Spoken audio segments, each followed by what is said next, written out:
নমস্কার, বাংলার বার্তা থেকে বলছি সন্ময় বন্দ্যোপাধ্যায়। খুব ইম্পর্ট্যান্ট মঙ্গলবার, মহামঙ্গলবার বলা যেতে পারে। নির্বাচন কমিশন, রাজ্য নির্বাচন কমিশন যে চালাকিটা রাজ্য সরকার বা মমতা বন্দ্যোপাধ্যায়ের ইচ্ছেতে করতে গিয়েছিলেন, সেই রাজীবা সিনহা শেষ পর্যন্ত কলকাতা হাইকোর্ট সেই ব্যাপারে কী রায় দেন এতক্ষণে আপনারা হয়তো অনেকেই জেনে গেছেন। জানারই কথা, শেষ পর্যন্ত রায় কী দেন।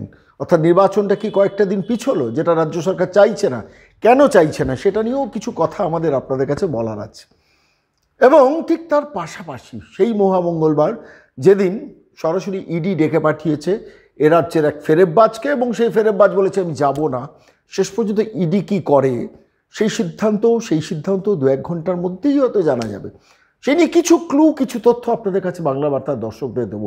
কিন্তু তার থেকেও খুব ইম্পর্ট্যান্ট, সোমবারটা কেমন কাটলো রাজ্য, কেন প্রচণ্ড তাপদাহ, এবং সেই তাপদাহ সারাদিন এ রাজ্যের মুখ্যমন্ত্রীকে সংবাদ মাধ্যমের সামনে আসতে দেখা যায়নি। তিনি মিনিটে মিনিটে নজর রাখছিলেন কলকাতা হাইকোর্টের লাইভ স্ট্রিমিংয়ে। শেষ পর্যন্ত তার বদমাইশি বা শয়তানির মস্তিষ্কর বুদ্ধিটা মানুষের অধিকার হরণ, অর্থাৎ পঞ্চায়েত নির্বাচনে সাধারণ গ্রাম বাংলার গরিব মানুষকে যাতে ভোটটা না দিতে পারি তার সেই ইচ্ছে পূরণটা হচ্ছে কিনা বোধহয় নবান্নের 14 তলা থেকে বসে বসে কলকাতা হাইকোর্টে তো এখন লাইভ স্ট্রিমিং হয়, অর্থাৎ আপনি দেখতে পারেন, আমরাও দেখছিলাম। সেই লাইভ স্ট্রিমিংটা তিনি দেখছিলেন কিনা। সারাদিন এ রাজ্যের মুখ্যমন্ত্রীকে সংবাদ মাধ্যমের সামনে আসতে দেখা যায়নি। ঠিক এই আবহে দাঁড়িয়ে সোমবারটা কেমন কাটলো একটু সংক্ষেপে 2-1টি তথ্য আপনাদের কাছে দেব।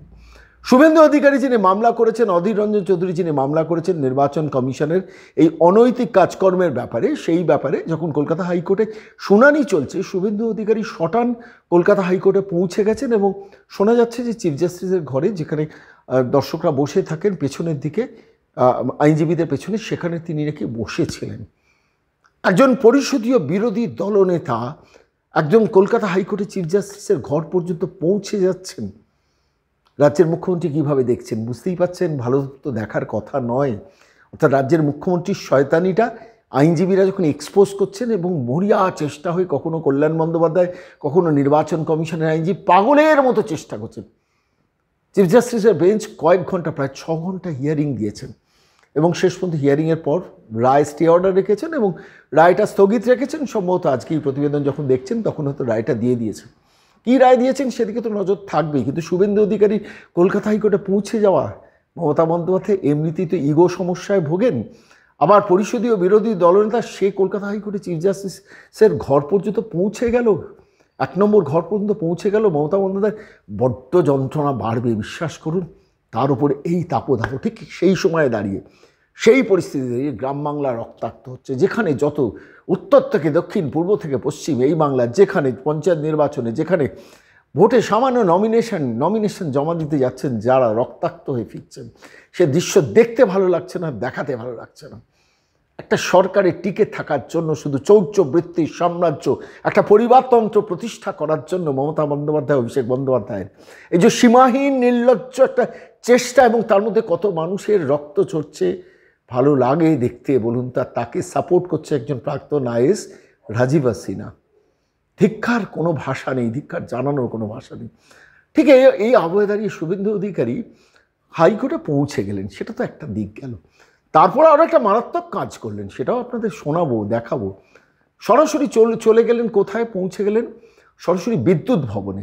গ্রাম বাংলার খবর যারা রাখেন কি রাখেন না জানি না, শেষ পর্যন্ত বিভিন্ন জায়গায় সাংঘাতিকভাবে লোডশেডিং শুরু হয়ে গেছে, এবং যা শোনা যাচ্ছে 2টো ইউনিট বিকল হয়ে গেছে। অন্তত শুভেন্দুবাবু যা বললেন, যদি সত্যি হয়, যা তথ্য তিনি বললেন, মারাত্মক। গ্রাম বাংলার মানুষ 5-6 ঘন্টা বিদ্যুৎ নেই, বা কোনো জায়গায় 5-6 ঘন্টা বিদ্যুৎ পাচ্ছেন, বাকিটা সময়টা বিদ্যুৎ পাচ্ছেন না। আর সেই সময় আমরা নির্বাচন নিয়ে ব্যস্ত হয়ে পড়েছি। শহরের মানুষ তো, শহরকে সিএসসি কোনো রকমের তুষ্ট রেখেছেন, কিন্তু গ্রাম বাংলা কি সাংঘাতিক যন্ত্রণায় আছে। ঠিক কোর ইস্যুটা ধরে শুভেন্দু সেটাকে লাইমলাইটে নিয়ে চলে এলেন, 4 জন বিধায়ককে নিয়ে সরাসরি বিদ্যুৎ ভবনে পৌঁছে গেলেন, কাউকে না বলে সাইলেন্টলি চলে গেলেন। এবং বিদ্যুৎ ভবনে পৌঁছে যাওয়ার পর হতচকিত বিদ্যুৎ ভবনের কর্তারা কি করবেন না, এখান থেকে ডিস্ট্রিবিউশন হয়, আপনি সাপ্লাইয়ের জায়গায় যান। সাপ্লাইয়ের জায়গায় যেখানে গেলেন, যেখানে কথা বলতে গেলেন, সেখানকার সিএমডি পালিয়ে গেলেন। খুব ইন্টারেস্টিং, একজন পরিষদীয় বিরোধী দলনেতা যখন তার বক্তব্য গ্রাম বাংলার সাধারণ মানুষের কথাটা সিএমডিকে বলতে গেলেন, সিএমডি পালিয়ে গেলেন। আমি সিএমডিকে দোষ দিই না, কেন জানেন তো, আইএস অফিসার তো বটে, সিএমডির মুখটা যদি ক্যামেরায় দেখা যেত রাজ্যের মুখ্যমন্ত্রী কালকেই হয়তো তাকে ট্রান্সফার অর্ডারটা ধরিয়ে দিত। ফলত সিএমডি পালালেন, কোথায় পালালেন? সেই আবার বাথরুম, যে বাথরুমে টাকা লুকোনোর কাহিনী শোনা যাচ্ছে বারবার, এখন সেই বাথরুমেও টাকা, সেই বাথরুমে ইডি হানা দেবে, সিবিআই হানা দেবে, রাজ্যের মুখ্যমন্ত্রী বলেছেন। কিন্তু সেই বাথরুমে রাজ্যের মুখ্যমন্ত্রী তার চাকরি কেড়ে নিতে পারেন বলে একজন বিদ্যুৎ ভবনের সিএমডি, যিনি বিদ্যুৎ সাপ্লাই দিতে পারছেন না, তিনি পালিয়ে যাবেন? শুনে প্রথমে চমকে উঠেছিল, নিজের কানকে বিশ্বাস করিনি। তারপর শুভেন্দুবাবুর বক্তব্যটা শুনলাম, একবার শুনুন সেটা। শুধু ইডির দপ্তরে কেন, অনেক অনেক জায়গায় যেতে হবে। ভালো আছেন আপনারা? পরিত্রাণ হবে কবে? আপনারা সব মুখ খুলুন। চাকরি বাকরি তো পেয়েছেন নিজের যোগ্যতায়। আপনারা দেখলেন সিএমডি বাথরুমে ঢুকে গেছে, কোমোটের উপর বসে আছে। এর থেকে লজ্জা রাখার জায়গা নেই। আইএএস অফিসারের মেরুদণ্ড বিক্রি হয়ে গেছে। আরে ওই জন্য তো সবাই গাইছে, মুক্ত কর ভয়, আপন মাঝে শক্তি ধর, নিজেরে কর জয়। এটা পশ্চিমবাংলা সবাইকে গাইছে। বিদ্যুৎ পর্ষদের সিএমডির পালানোর কাহিনী শুনলেন এবং তিনি নাকি বাথরুমে গিয়ে কমোডের ওপর বসে আছেন। জানি না রসিকতা করলেন কিনা, যাই হোক, খুব দুর্ভাগ্যে যে সময় দাঁড়িয়ে মানুষ বিদ্যুৎ পাচ্ছে না, যে সময় দাঁড়িয়ে যে রাজ্যের মানুষ সব থেকে বেশি ইলেকট্রিকের বিদ্যুতের ইউনিট পিছু দাম মেটাচ্ছে, সেই রাজ্যে দাঁড়িয়ে বিদ্যুৎ পর্ষদের কর্তা বিরোধী পরিষদীয় বিরোধী দলনেতার বক্তব্য ক্যামেরার সামনে শুনতে চাইছেন না। খুব ইন্টারেস্টিং না? এভাবেই গড়ে তুলেছেন এ রাজ্যের সরকারটা, এ রাজ্যের মুখ্যমন্ত্রী। এবং শুধু তাই নয়, এই ঘটনা যখন ঘটছে, আজ তো সেই মহামঙ্গলবার, সেই মঙ্গলবারে ভাইপোর যাওয়ার কথা ইডিতে। যাবেন কি? আমাদের কাছে যা খবর, সংক্ষেপে আপনাদের বলি, ইডিতে যাচ্ছেন না অভিষেক বন্দ্যোপাধ্যায়, যা খবর পেয়েছি। শেষ মুহূর্তে পরিবর্তন করলে সিদ্ধান্ত জানি না, কিন্তু যাচ্ছেন না। এবং তিনি ঠিক 11:10 হয়তো একটা মেল পাঠিয়ে দেবেন, 8ই জুলাই বা 15ই জুলাইয়ের পর নির্বাচন মিটে গেলে আমি যাব। তারপর ইডি কী করবে? ইডি ইতিমধ্যে সোমবার দিন বেশ কয়েকজন বাঘা বাঘা আইনজীবীর সঙ্গে সিটিং করে নিয়েছেন এবং সেখানে সিদ্ধান্ত হয়েছে যে অভিষেক বন্দ্যোপাধ্যায় না এলে পাল্টা অভিষেক বন্দ্যোপাধ্যায়কে দ্বিতীয়বার আরেকবার চিঠি ধরানো হবে। তারপরে যদি তিনি না আসেন, সরাসরি কোর্টকে গিয়ে মেনশন করানো হবে রাজনৈতিক কারণে তিনি আসতে চাইছেন না। কোর্টের সিদ্ধান্ত তখন কিন্তু পরিষ্কার হবে, ইমিডিয়েটলি অ্যাপিয়ার করো, তাকে অ্যারেস্ট করো না কেন, এখন প্রচার করছে, কিন্তু অ্যাপিয়ার করো। ঘটনা কিন্তু এই জায়গায় গিয়ে দাঁড়িয়েছে। আর এর মধ্যে ইডি সিদ্ধান্ত আরও কয়েকটা নিয়েছে, যেগুলো টুকরো টুকরো খবর অন্যদিন প্রচারে আনবো আপনাদের কাছে। বেশ কিছু রাজসাক্ষী জোগাড় করেছে, খুব ইন্টারেস্টিং কিছু নাম রাজসাক্ষীর আছে। আমরা খবরটা এক্ষুনি কনফার্মেশন পাইনি, কিন্তু যা ক্লু পেয়েছি সেটা শুনলে আপনারাও চমকাবেন, সেটা অন্যদিন বলবো। কিন্তু এই মুহূর্তে চলুন সোমবারটা কেমন কাটলো এই বাংলা, সেটা নিয়ে আরেকটু আলোচনা করি, আরেকটু আলোকপাত করি। যখন গ্রাম বাংলার মানুষ দিনে 4-5 ঘন্টা বিদ্যুৎ পাচ্ছেন, কি কোনো কোনো জায়গায় তার থেকেও কম পাচ্ছেন, কোনো জায়গায় তো 4-5 ঘন্টা বিদ্যুৎ থাকছে না, এই পরিস্থিতি, যখন সিএমডি গিয়ে বাথরুমে কমোডের ওপর বসে পড়ছেন, লুকিয়ে পড়ছেন, সেই সময় দাঁড়িয়ে এ রাজ্যের মানুষ সবথেকে বেশি বিদ্যুতের দাম দিচ্ছেন। 10 বছরে 14 বার বিদ্যুতের দাম বাড়িয়েছেন মমতা বন্দ্যোপাধ্যায়, সাইলেন্টলি 10 বছরে 14 বার বিদ্যুতের দাম বাড়িয়েছেন। 10টা বছর আগে, 12 বছর আগে আপনার কাছে যদি ইলেকট্রিক বিল খুঁজে দেখেন, দেখবেন কতবার ধাপে ধাপে সাইলেন্টলি দাম বাড়িয়ে গেছেন। সেই অর্থে বিরোধী দল ছিল না, এখন শুভেন্দুবাবু এসছেন, শুভেন্দুবাবু এসে নিয়ে হইচই করছেন এবং সরাসরি চলে গেলেন বিদ্যুৎ ভবনে। কাউকে না বলে আচমকা হানা দেওয়াতে তাকে আটকানো যায়নি এবং শেষ পর্যন্ত দিন যখন পৌঁছলেন, যে কর্তার সামনে পৌঁছলেন, তাকে যখন মেসেজটা দিলেন, কি মেসেজটা দিলেন একটুখানি একবার একটু শুনে নিই, তারপর ফিরে আসছি। আপনাদের কাছে সমস্ত ডাটা আছে। আপনাদের কোলাঘাট, ব্যান্ডেল এই পাওয়ার প্ল্যান্টগুলো বন্ধ হয়ে গেছে, পুরো শাটডাউন। কারণ এই ভিখারি সরকার, আপনাদের সরকার, পশ্চিমবঙ্গ সরকার, ভিখারি সরকার কয়লা কিনতে পারছে না। আপনারা ন্যাশনাল গ্রিড থেকে 10 টাকা করে পাওয়ার কিছু কিনছেন। আপনাকে আমি কয়েকটা ডেটের উদাহরণ দিচ্ছি। বারে বারে সংবাদ মাধ্যমের মধ্য দিয়ে জনগণকে বলা হচ্ছে যে প্রচুর এসি মেশিন বসিয়ে ফেলার জন্য জনগণই দায়ী। এসি মেশিন বসিয়ে আপনি তো ইলেকট্রিকের বিল নিয়ে নিচ্ছেন, কে এসি বসালো, কে কুলার বসালো, আর কে পাংখা চালালো, তো আপনার কাজ নয়। হ্যাঁ, লোড এনহ্যান্স করতে হয়। আপনি লোড কি করে এনহ্যান্স করবেন? কারণ আপনার সমস্ত পশ্চিমবঙ্গের যে পাওয়ার প্ল্যান্ট গুলো, যেগুলো এই সরকার 12 বছর করেনি, তার আগের সরকারগুলো করে গেছে। ডক্টর বিধান চন্দ্র রায়ের আমল থেকে যে সমস্ত পাওয়ার প্ল্যান্ট তৈরি হয়েছে, সেই পাওয়ার প্ল্যান্ট গুলো আপনারা বন্ধ করে আপনারা হাত তুলে দিয়েছেন, টাকা নেই আপনাদের। আমরা পশ্চিমবঙ্গের লোক কেন এই অন্ধকারে কষ্ট পাবে? শিশুরা, বৃদ্ধরা কেন কষ্ট পাবে? ইলেকট্রিকের ভারতবর্ষের মধ্যে সবচেয়ে বেশি মমতা ব্যানার্জির সরকার ইলেকট্রিকের ইউনিট নেয়, ডোমেস্টিক, কমার্শিয়াল এবং ইন্ডাস্ট্রিয়াল সবচেয়ে বেশি রেট আপনাদের এখানে। যে সময় মানুষ বিদ্যুৎ পাচ্ছে না, প্রত্যেকটা ঘন্টায় ঘন্টায় বিদ্যুতের জন্য তাকিয়ে বসে আছে কখন আমার বিদ্যুৎ আসবে, লোডশেডিং বন্ধ হবে, সেই সময় দাঁড়িয়ে বাংলার মানুষকে, গ্রাম বাংলার মানুষকে রাজ্যের পরিষদীয় বিরোধী দলনেতা শুনিয়ে দিলেন 10 বছরে 14 বার নয়, সব থেকে বেশি বিদ্যুতের দাম পে করতে হচ্ছে সাধারণ মানুষকে। আচ্ছা বলুন তো, এই কথাটা কি রাজ্যের মুখ্যমন্ত্রী, আমি ভাবছিলাম রাজ্যের মুখ্যমন্ত্রী নবান্নের 14 তলা থেকে বসে শোনেন? আমার একজন প্রাক্তন আইএস বন্ধু আছেন যিনি দীর্ঘদিন নবান্নেও চাকরি করেছেন, তার কাছ থেকে শুনছিলাম। তিনি বলেন রাজ্যের মুখ্যমন্ত্রী সব শোনেন, আপনি ভাবেন হয়তো শোনেন না, সব শোনেন, যেটা শুনতে পারেন না তার কাটিং করে সঙ্গে সঙ্গে তার কনফিডেন্সিয়াল ডিপার্টমেন্ট যেটা আছে তারা তাকে পাঠান, তার ফোনে পাঠান এবং ফোনে তিনি সঙ্গে সঙ্গে দেখে নেন। তাহলে শুভেন্দু অধিকারী যে গ্রাম বাংলার মানুষকে শুনিয়ে দিলেন বা মফস্বলের মানুষকে শুনিয়ে দিলেন যে সব থেকে সারা ভারতবর্ষের মধ্যে সব থেকে বেশি বিদ্যুতের দাম এই রাজ্যের সরকার মানুষের কাছ থেকে নিচ্ছে, যখন মানুষকে বিদ্যুৎ দিতে পারছে না, সাপ্লাই করতে পারছে না, তখন সেই রাজ্যের মুখ্যমন্ত্রীর রিয়াকশনটা কী হয়েছিল? আমি এইটা খালি ভাবছিলাম। মুখ্যমন্ত্রী তো এমনিতেই ভীষণ ইগোতে ভোগেন, তারপর শুভেন্দু হাটে হাঁড়ি ভেঙে দিল যে সব থেকে বেশি বিদ্যুতের দাম পাবলিক দিচ্ছে এই পঞ্চায়েতের বাজারে, আর তাহলে আমার কি হবে? রাজ্যের মুখ্যমন্ত্রী নিশ্চিতভাবে এই ভাবনায় ভাবি তো এই প্রতিবেদন যেদিন পেশ করছি তার আগের দিন রাত্রে তিনি ঘুমিয়েছেন কিনা জানি না, চিন্তা তো থাকবেই যে বিদ্যুতের দাম সব থেকে বেশি এই রাজ্যে, কথা বাংলার মানুষ জেনে গেলে তো তার তো ভোট ব্যাংকে টানপাত পড়তে পারে, যে ভোট ব্যাংকে তিনি 500 টাকা দিয়ে তুষ্ট রেখেছে। আর এইসব যখন ঘটছে তখন আরও একটা খুব ইন্টারেস্টিং ঘটনা ঘটে গেছে। মঙ্গলবার যদি অভিষেক বন্দ্যোপাধ্যায় ইডির কাছে না যান তাহলে কি হবে? সাংবাদিকদের প্রশ্ন, শুভেন্দু যখন বিদ্যুৎ ভবন থেকে বেরোচ্ছেন তখন সাংবাদিকরা ঘিরে ধরে তাকে প্রশ্ন করেছেন, তখন শুভেন্দু খুব ইন্টারেস্টিং একটা উত্তর দিয়েছেন, আমি নজর করছিলাম, খুব শার্প উত্তর দেন। তো উত্তরটা দিতে গিয়ে বলছিলেন যে শুধু ইডি কেন, অনেক জায়গায় যেতে হবে, শুধু ইডি কেন, অনেক জায়গায় যেতে হবে। আবার বলছি, শুভেন্দু বললেন কয়লা ভাইপোকে শুধু ইডি কেন, অনেক জায়গায় যেতে হবে। ইঙ্গিত কিন্তু পরিষ্কার, ব্যাখ্যা নতুন করে আমি নাই বা দিলাম, কোথায় কোথায় যেতে হবে, কতবার যেতে হবে, কী কারণে যেতে হবে। শুভেন্দু দীর্ঘদিন ধরে পোড় খাওয়া রাজনীতিবিদ, তো খুব স্পষ্ট জানেন বলে কিভাবে বললেন। আর এই বিবৃতিটি নিশ্চিতভাবে রাজ্যের মুখ্যমন্ত্রী মমতা বন্দ্যোপাধ্যায় শুনেছেন। আর মমতা বন্দ্যোপাধ্যায় 5 দশকের রাজনীতিবিদ, ফলে স্বাভাবিকভাবে 5 দশক ধরে তিনি সংসদীয় রাজনীতিতে আছেন। এর ইমপ্লিকেশনসটা কী সেটা ভেবেই বোধহয় গতকাল রাত্রে ঘুমোননি, আমার নিজের বিশ্বাস সেটা।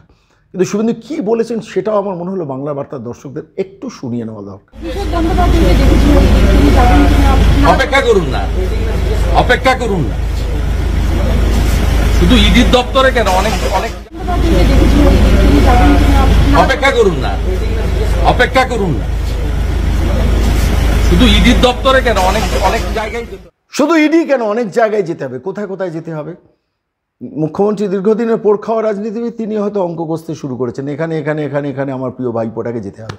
আর সেখানে গেলে শেষ পর্যন্ত কী দশা হবে, শেষ পর্যন্ত ডেস্টিনেশন কি তিহার হবে? কয়লা, গরু, বালি, পাথর, এডুকেশন, লিপস অ্যান্ড মাউন্ট সব কিছু নিয়ে ঘেঁটে হয়ে গেছে। তার উপরে এই গরম, তারপরে কলকাতা হাইকোর্টে এই দীর্ঘ শুনানি, কিছুতেই মন আর শান্ত হচ্ছে না রাজ্যের মুখ্যমন্ত্রী। খুব ইন্টারেস্টিং একটা জায়গায় পৌঁছেছে। সোমবার দিনটা আমি সারাদিন ফলো করছিলাম রাজ্যের মুখ্যমন্ত্রীকে, কখন দেখতে পাবো, কখন ভুলভাল কথা বলার জন্য, মিথ্যে কথা বলার জন্য, প্রেস স্টেটমেন্ট করার জন্য একটা কিছু একটা বলার জন্য ক্যামেরার সামনে চলে আসবেন আর ক্যামেরা হুমড়ি খেয়ে পড়বে। রাজ্যের মুখ্যমন্ত্রীকে দেখা যায়নি। বারবার শুভেন্দুকে দেখা গেছেন, কলকাতা হাইকোর্টে ঢুকছেন, কলকাতা হাইকোর্ট থেকে বেরোচ্ছেন, সেগুলো আমরা দেখেছি। শুভেন্দুর সেই গতিবিধি, বিদ্যুৎ ভবনে ঢুকছেন, বিদ্যুৎ ভবনে স্টেটমেন্ট করছেন, স্লোগান দিচ্ছেন, সেগুলো আমরা দেখেছি, সবই তো আমরা দেখেছি। কিন্তু রাজ্যের মুখ্যমন্ত্রীর দেখা না হওয়ার আরও একটা কারণ আছে। যখন আমি একটা তথ্য আপনাদের কাছে বলি, অনেকে আমাকে জিজ্ঞেস করছেন যে আচ্ছা শর্মাবাবু, নবজোয়ারের এফেক্টটা কী হতে পারে? অনেকেই আপনার হোয়াটসঅ্যাপ মেসেজে লিখছেন। আমি খুব সিম্পল একটা কথা বলেছি, যে কথাটা বাংলা বার্তার দর্শকদের বলা দরকার। নবজোয়ার ছিল বেসিক্যালি সমস্ত গুন্ডা মস্তানদের একত্রিত করে রাস্তায় বার করে দেওয়া, পঞ্চায়েত নির্বাচনের আগে লাঠি সোটা নিয়ে বারুল ভেজে দেওয়া। ঠিক তাই হলো। আপনি দেখুন, যে নির্বাচন ডিক্লেয়ার হলো, লাঠি সোটা নিয়ে 144 ধারা হয়েছে, তার মধ্যে বাইক, লাঠি সোটা নিয়ে সব বেরিয়ে পড়লো রাস্তায়। শুভেন্দুবাবু এখানটাতেও ঘা দিয়েছেন, মমতা বন্দ্যোপাধ্যায় শোনেননি, শুনেছেন। শুভেন্দুবাবু বলছেন যে সব বাইক নিয়ে বেরোচ্ছে, সব বাইকগুলো বিজেপির কর্মীরা ধরে ধরে সব পুকুরে ফেলে দিচ্ছে। কী কাণ্ড! এরপর বাইকের ক্ষতিপূরণ তো তৃণমূলকে দিতে হবে, তখন কি করবেন? খুব ইন্টারেস্টিং রাজনীতির বাঁকগুলো, ছোট্ট ছোট্ট টুইস্ট অ্যান্ড টার্ন আমার মনে হয়েছে বাংলা বার্তা দর্শকদের শোনা দরকার। শুভেন্দুবাবু বলেছেন, যেখানেই বিজেপি শক্তিশালী, যেখানেই এরকম বাইক পাচ্ছি আমরা বাইকটা ধরছি, ধরে সোজা শটান পুকুরে ফেলে দিচ্ছি। তাহলে তার কি দশা হবে? তাহলে কি ক্ষতিপূরণ তৃণমূল দেবে? জানি না। সব কিছুই যদিতে ভেসে যেতে হয় সেই সময় দাঁড়িয়ে। আর সেই সময় দাঁড়িয়ে মমতা বন্দ্যোপাধ্যায় জ্বলুনি বাড়ানোর জন্য শুভেন্দু অধিকারী সরাসরি এই কথা বললেন, বাইক ধরছে আর সরাসরি পুকুরে ফেলছে। কি বলেছেন শুনুন। আমার লোক ধরে বাইক পুকুরেও ফেলছে, সব বাইক পুকুরে ফেলা করছে, আমার লোক ধরে বাইক পুকুরেও ফেলছে, সব বাইক পুকুরে ফেলা। এর মধ্যে ঘটে গেছে আরও একটা খুব ইন্টারেস্টিং ঘটনা। পুর নিয়োগের যে আদালতে মামলা চলছে, সেই মামলায় রাজ্য সরকার সুপ্রিম কোর্টে গিয়ে গোঁত্তা খেয়ে মামলা প্রত্যাহার করেছে। কেন, হঠাৎ কি হলো? রাজ্যের মুখ্যমন্ত্রী কোটি কোটি টাকা খরচা করে মামলা করেন, সেই মামলা প্রত্যাহার করতে গেলেন কেন? তার কারণ মুখ পুড়েছে। ইডি এবং সিবিআই ঘপাত করে ধরেছে। কোথায় ধরেছেন? খুব ইন্টারেস্টিং একটা ঘটনা ঘটেছে, এর আগেও আপনাদের বলেছি। সেটা হচ্ছে, আপনারা জানেন জাস্টিস অমৃতা সিনহা পুরো তদন্তর ব্যাপার নিয়ে সরাসরি সিবিআই তদন্তে সম্মতি দিয়েছেন, যেটা কলকাতা হাইকোর্টের single bench justice Abhijit Ganguly প্রথমে রায় দিয়েছেন, পরবর্তীকালে জাস্টিস অমৃতা সিনহা সেই রায়টাই দিয়েছেন যে না, এটা সিবিআই তদন্ত চলবে। এবং সেই অনুযায়ী সিবিআই একাধিক রেড করে ফেলেছে, অনেক তথ্য সংগ্রহ করে নিয়েছে। এবার সেইটা নিয়ে রাজ্য সরকার দুটো ইন্টারেস্টিং ঘটনা ঘটিয়েছে। একটা হচ্ছে, কলকাতা হাইকোর্টে ডিভিশন বেঞ্চে গেছেন জাস্টিস তপব্রত চক্রবর্তীর বেঞ্চে গেছেন, সেখানে গিয়ে এই রায়টাকে স্টে করতে চাইছেন। সেই সময় ইডি এবং সিবিআই গিয়ে জাস্টিস তপব্রত চক্রবর্তীর বেঞ্চে বলেছেন যে আরে আপনাদের কাছে এই মামলা নিয়ে ওরা এসছেন যাতে ওটা স্টে অর্ডার পাওয়া যায়, ওরা তো সুপ্রিম কোর্টে মামলা করে বসে আছে। তখন জাস্টিস তপব্রত চক্রবর্তী চমকে গেছেন, সে কী করে হয়? একই সঙ্গে ডিভিশন বেঞ্চ, একই সঙ্গে সুপ্রিম কোর্টের চালাকিটা করতে গিয়েছেন যে রায়টা আগে পাওয়া যায়, কোনো না কোনোভাবে চুরি তদন্ত আটকাতে হবে, বুঝতে পারছেন? এবং সেই সময় দাঁড়িয়ে সম্ভবত কল্যাণ বন্দ্যোপাধ্যায় অ্যাডভোকেট রাজ্য সরকারের হয়ে সওয়াল করতে ইদানিংকালে আবার নতুন করে নেমেছেন। তিনি বলেছেন না না না, ওটা আমাদের হয়ে গিয়েছিল, আমরা উইথড্র করছি। কেন করেছিলেন তাহলে? নোয়িং দ্যাট ওয়েল যে আপনি রাজ্যে কলকাতা হাইকোর্টে ডিভিশন বেঞ্চে ওই পুরো নিয়োগ তদন্ত সিবিআই যাতে না করে সেটা আটকানোর জন্য ডিভিশন বেঞ্চে মামলা করেছেন। আবার গিয়ে সুপ্রিম কোর্টে মামলা করেছেন। সুপ্রিম কোর্টকে বলেননি হাইকোর্টে মামলা করছি, হাইকোর্টকে বলেননি সুপ্রিম কোর্টে মামলা করেছেন। শেষ পর্যন্ত গোঁত্তা খেয়ে গতকাল সোমবার সুপ্রিম কোর্ট থেকে শেষ পর্যন্ত সেই মামলা উইথড্র করেছেন। লক্ষ লক্ষ টাকা খরচা করে অ্যাডভোকেট অ্যাপয়েন্ট করে সেই নিয়ে শুনানি করেও সেই সুপ্রিম কোর্ট থেকে মামলা উইথড্র করতে হলো রাজ্য সরকারকে। আর সেইটা নিয়ে খোঁচা দিয়েছেন শুভেন্দু, সরাসরি বলে দিয়েছেন যে বেড়াল গাছে না উঠলে কি বলেছেন শুনুন। সিবিআই আটকাতে সুপ্রিম কোর্টে যে মামলা করেছে রাজ্য, কালকে প্রত্যাহার করে নিল রাজ্য। সুপ্রিম কোর্ট হেলায় না পড়লে বিড়াল গাছে উঠে না। সিবিআই আটকাতে সুপ্রিম কোর্টে যে মামলা করেছে রাজ্য, কালকে প্রত্যাহার করে নিল রাজ্য। সুপ্রিম কোর্ট হেলায় না পড়লে বিড়াল গাছে উঠে না। আপাত নিরীহ সোমবারটা এইভাবেই কাটলো। আমরা টুকরো টুকরো ঘটনা দিয়ে গাঁথতে শুরু করলাম। শুভেন্দু গেলেন হাইকোর্টে সারাদিন ধরে চিফ জাস্টিসের বেঞ্চে শুনানি হলো, রাজ্য সরকার শুনানি করলো। রাজ্য সরকার যে কোনোভাবে যাতে পঞ্চায়েত নির্বাচনটা ঠিক দিনে করানো যায় তার চেষ্টা করলেন। নির্বাচন কমিশন চেষ্টা করলেন। অধীর রঞ্জন চৌধুরী, শুভেন্দু অধিকারী দুজনের তরফ থেকে মামলা হলো। শুভেন্দু অধিকারী সেই মামলায় গিয়ে বসে রইলেন। এই নিয়ে টানটান উত্তেজনা ছিল। তার মধ্যে শুভেন্দু অধিকারী পারদ বাড়ানোর জন্য সরাসরি চলে গেলেন একদম বিদ্যুৎ ভবনে। সেখানে গেলেন, সেখানে কথা বললেন, এবং শুধু তাই নয়, বললেন তো বটে, এবং সেখানে স্লোগানও দিলেন। সেই স্লোগানটা কি? বিদ্যুতের দাম নিয়ে স্লোগান দিলেন। বিদ্যুৎ নিয়ে যে বিপর্যয় পশ্চিমবঙ্গে রয়েছে, সারা পশ্চিমবঙ্গের অন্যান্য বিরোধী রাজনৈতিক দল সেটা নিয়ে যখন সোচ্চার হচ্ছেন না, শুভেন্দু সেই স্লোগানটাও ক্যামেরার সামনে তুলে দিলেন। মমতা বন্দ্যোপাধ্যায় ভালো থাকেন, 14 তলা থেকে নবান্ন থেকে বসে মমতা বন্দ্যোপাধ্যায় সবই তো দেখছেন যে শুভেন্দু এইভাবে প্রতি পদে পদে আমার সরকারটাকে এইভাবে হেয় করছে, পদস্থ করছে। সরাসরি বললেন যে একদম সরাসরি ওখান থেকে গিয়ে বললেন যে এরপর কিন্তু রাস্তায় দেখা হবে। পরিষ্কার বললেন, সাংবাদিকদের বললেন যে আগামীকাল আমি যাচ্ছি, অর্থাৎ আজকে মঙ্গলবার আমি যাচ্ছি সরাসরি নন্দীগ্রাম 2 থেকে পঞ্চায়েত নির্বাচনের নমিনেশন জমা দেওয়ার জন্য মিছিলটা আমি লিড করব। সেটা শুনছেন মমতা বন্দ্যোপাধ্যায় নবান্ন থেকে বসে। 2 নম্বর বিদ্যুৎ ভবন, তার স্বাদের বিদ্যুৎ ভবন, যেখানে ঘেঁটে করে দিয়েছেন। সবথেকে বেশি বিদ্যুতের দাম নিয়েও যে বিদ্যুৎ দফতররা সামলাতে পারছেন না, সেইখানে দাঁড়িয়ে শুভেন্দু অধিকারী একাধিক বিধায়ককে নিয়ে মিছিল করলেন, স্লোগান দিলেন, যন্ত্রণা বাড়ালেন এ রাজ্যের মুখ্যমন্ত্রীর মমতা বন্দ্যোপাধ্যায়ের। আপাত দৃষ্টিতে একটা আপাত নিরীহ সোমবারের অনেক ঘটনা ঘটে সারাদিনের আলোটা কেড়ে নিলেন শুভেন্দু অধিকারী। আর মমতা বন্দ্যোপাধ্যায় যন্ত্রণাবিদ্ধ হয়ে কষ্টার্জিত একটা কষ্টের মধ্যে থাকা একটা মনকে নিয়ে নবান্ন থেকে 14 তলা থেকে বসে লাইভ স্ট্রিমিং শুনলেন। গতকাল মতুয়ারা ঘাড় ধাক্কা দিতে দিতে ভাইপোকে বার করে দিয়েছেন, সেই যন্ত্রণা নিয়ে বসে রইলেন। আর তারপর শুভেন্দু অধিকারী একসময় তাঁর সঙ্গে রাজনীতি করা একটা মানুষ এইভাবে ঘা দেবে, এইভাবে আমার স্বাদের বিদ্যুৎ ভবনে গিয়ে স্লোগান দেবে। কিভাবে শুভেন্দু কি করেছেন শেষ পর্যন্ত সারাদিনের কত ঘটনা শেষ সন্ধ্যায় গতকাল সোমবার, সেইটা দিয়ে আজকে বাংলা বার্তা শেষ করব। ওদের মালিককে হারিয়েছি আমি, পঞ্চায়েতেও ভোটে গণতান্ত্রিক ভাবে আছাড় দেব। 17টা গ্রাম পঞ্চায়েতের 12টাতে বিজেপির বোর্ড হবে, 5টাতে ত্রিশঙ্কু করব, পরে বোর্ড করব। 2টো পঞ্চায়েত সমিতি জিতবো, জেলা পরিষদও জিতবো, লিখে রাখবেন। কালকে নন্দীগ্রাম 2-এ মিছিলকে আমি লিড করব, আসবেন আপনারা। আরে সামনে আসুন, কতক্ষণ দাঁড় করিয়ে রাখবেন? সামনে এসে কথা বলুন। আসবেনই না, লোড সেটিং এর সরকার, সামনে এসে কথা বলুন। লোড সেটিং এর সরকার। What type of attitude? পালিয়ে গেলেন। মুখ লুকিয়ে চলে গেল। প্যানিক। একটা আইএস অফিসার, তার অ্যাটিটিউড দেখুন। 5টা জেতা এমএলএ, পাবলিক ল মেকার, তাদের সঙ্গে অ্যাটিটিউডটা দেখুন।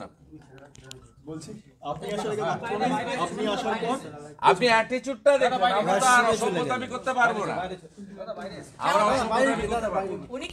দেউলিয়া সরকার আর নেই দরকার।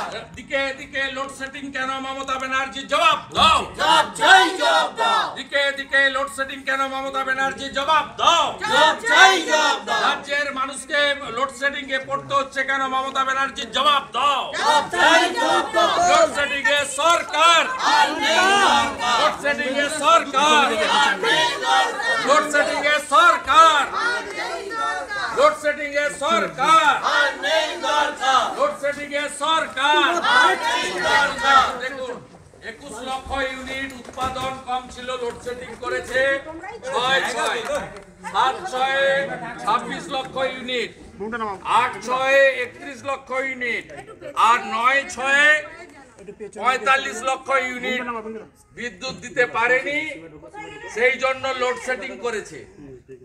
এই সরকার লোডশেডিং এর সরকার। সচিব লুকোচুরি খেলে পালিয়েছে, ডিস্ট্রিবিউশন বলছে জেনারেশনে যাও। জেনারেশনের যিনি দায়িত্বে আছেন সিএমডি, তিনি আপনাদের ক্যামেরা দেখে কয়াকারে পা। এদের ধারণা পড়াশোনাটা মমতা ব্যানার্জির বাড়ির টাকায় হয়েছে। আইএস সেন্ট্রাল ক্যাডার 5টা ল মেকার এখানে এসছে, লেজিসলেটিভ অ্যাসেম্বলির মেম্বার।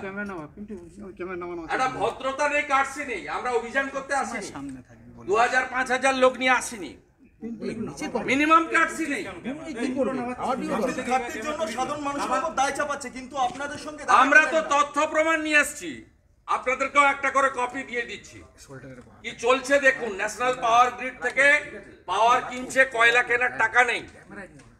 কোলাঘাট বন্ধ করেছে, ব্যান্ডেল বন্ধ করেছে। আপনারা দেখুন, জুনের 6 তারিখে 21 লক্ষ ইউনিট ঘাটতি।